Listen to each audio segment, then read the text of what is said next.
Now, of course, one of the big Oscar darlings that is kind of forming up this year is Brendan Fraser for his role in The Whale. Everybody has been raving about it. All the major awards outlets are kind of tracking him to be the odds-on favorite right now to take home the Academy Award.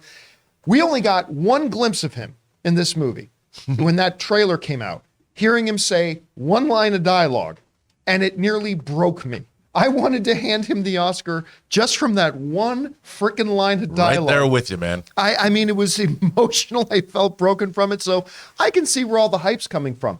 Anyway, with that being said, before the Oscars, of course, is the absolutely, completely irrelevant, and I don't know why anybody cares about it, the Golden Globe Awards. Free booze.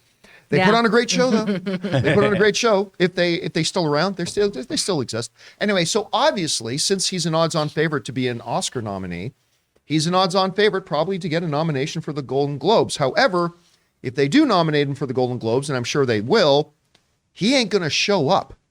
Over at IndieWire, they've been running a story here where Brendan Fraser is basically saying, listen, my mom didn't raise no hypocrites. I ain't going to show up to the Golden Globes if they do, because a lot of you guys will remember that part of what kind of pushed him out of the spotlight was an incident that happened with one of the members of the Hollywood Foreign Press, which is, of course, the body that runs the Golden Globes. Now, this comes to us from IndieWire, who writes, the No Sudden Moves actor alleged that in 2018, that Philip Burke, a former president and member of the Hollywood Foreign Press Association, groped and assaulted him in a 2003 luncheon. Fraser revealed that he was still frightened for the repercussions of coming forward. At the time, going public, the Hollywood Foreign Press Association proposed that Fraser sign a joint statement saying that although it was concluded that Mr. Burke inappropriately touched Mr. Fraser, the evidence supports that it was intended to be taken as a joke and not as a sexual advance. Fraser refused to sign that document, and Burke did not face any disciplinary action. One of the long lists about why the Golden Globes and the Hollywood Foreign Press Association is a bunch of fuck clowns. Anyway, so with that being said, you've now got the star of the year, the story of the year, Brendan Fraser, and he's coming right out. Rob, with all the other snowballing stuff that has surrounded the Golden Globes, and I admit I have been grinding an axe against the Golden Globes for over a decade. So I fully admit that. I put that out there. Take everything I say with a grain of salt. But with all the other crap that was going on, was it Tom Cruise that put his Golden Globes in a box and shipped them back to the Hollywood Foreign Press? I think it was Tom Cruise that did that. Shipped them back there. Anyway, how big of a blow do you think this is to the Golden Globes if the story of the year just doesn't show up, or will it just be glossed over and not really be an issue? Look, I think it's an important statement. I mean, he's delivered what arguably could be the best performance of his career. You know, a front person in the awards season, and for him to come out preemptively and saying, I ain't going. I'm sure he has a lot of people. I mean, Brendan Fraser is a very well-liked member of the Hollywood acting community, and I'm sure that a lot of people would throw their towel into his ring. Mm-hmm. Chris, regardless of how pointless this awards show is, it gets a lot of attention. It does. It gets a lot of press, and there is notoriety that goes with it. So, and even I have to admit, they put on a hell of a show. They do. There's Jameson bottles on everyone's table. I know. Yeah, better than the Oscar show. And so there's that. But it's usually much more fun. And it is usually a hell of a lot more fun. Is it a big deal listen, all these award shows have somebody not show up, and it's always for different reasons. When you got a guy coming out forward and making public statements saying, I ain't going to your show, period, and it ain't because of scheduling conflicts. When it's Brendan Fraser this year, will that be a big deal? Will it not be a big deal? If he doesn't, could it cause a domino effect of maybe some other performers saying, I ain't showing up either? I don't know. Big deal, no deal? What do you think? I think it's a very big deal, especially because that statement they tried to make him sign was such an absolute joke. Fuck clowns is the perfect word to describe what happened there.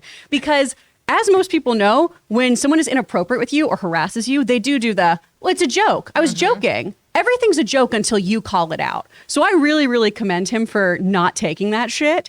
And I think it's really important to stand his ground on this. I love his line in this article, too, of my mother didn't raise a hypocrite. I have more history than respect for the Hollywood Foreign Press. I have more history with the Hollywood Foreign Press than I have respect for them. Yeah. So good. And so I think it's very important he stands his ground. I think other people will follow suit.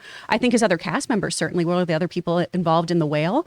And I hope that this does have a domino effect because, the Me Too organization kind of fell apart. It really lost its way. Leadership kind of went all over the place, and we kind of forgot about everything that was happening with that.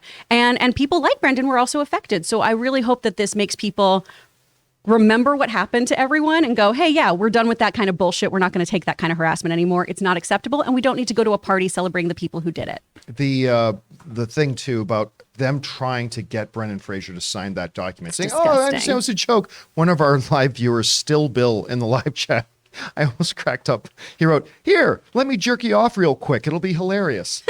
Yeah, well said. Still Yeah, Bill. this is- Well said. it's- I'd like to chime in Exactly also that. and stick up for fuck clowns. I know some. I just, You just know wanna make some? We Yeah. don't want to, paint fuck clowns with a Yeah, broad brush. I just wanna make I'm sure we there's were some clear very about nice that. fuck clowns out there and stuff like this. Anyway, Aaron, let me ask you this. I mean, Brendan Fraser is kind of becoming the beloved guy of the year and everything like that.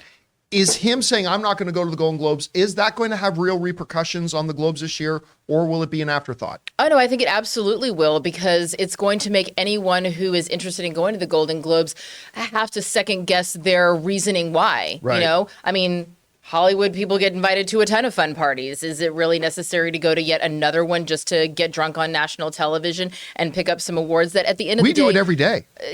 Yeah, and also the only reason why people think that there's any, value to the Golden Globes is because oftentimes the Golden Globes are an indicator of what may happen at the Oscars. And so that's the only reason why it's given any credence, is because it's potentially a predictor. But at the end of the day, I think that because of the bad behavior across the board, whether it's sexual assaults or the rampant racism or all the other problematic behavior displayed by this organization, I really think that when more people stand arm in arm with survivors like Brendan Fraser and say, hey, not only are we not okay with the behavior, but we're just not even going to support the organization that tried to cover up the behavior. Rose McGowan was forced to walk the red carpet with her rapist. This is something that has happened over and over and over again, where survivors are just expected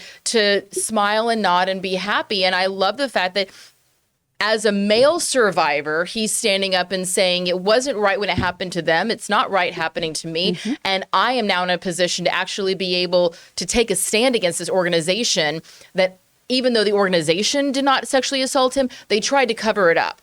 And they tried to make him complicit in it. And so I think that a lot of other actors and people in Hollywood are going to follow suit. And I really don't even understand why the Golden Globes is making a comeback. I thought we were done with them. And here's where it's going to get really complicated for them, too, because the position that they're in now is that other members of the press who are not the Hollywood Foreign Press, when, I don't know, pull out the name of an actor, John Hamm. I'm just pulling the random name out, okay? John Hamm gets nominated for a Golden Globe. Other journalists are going to be asking him in interviews leading up to it. So are you going to go to the Golden Globes? Yeah. So do you think Brendan Fraser's overreacting? By Oh, not yeah. going? So They're it's- all going to be forced to really look at their reasoning for why they want to participate with Yeah. that. So it's going to become complicated for them. Anyway, guys, the question is for you.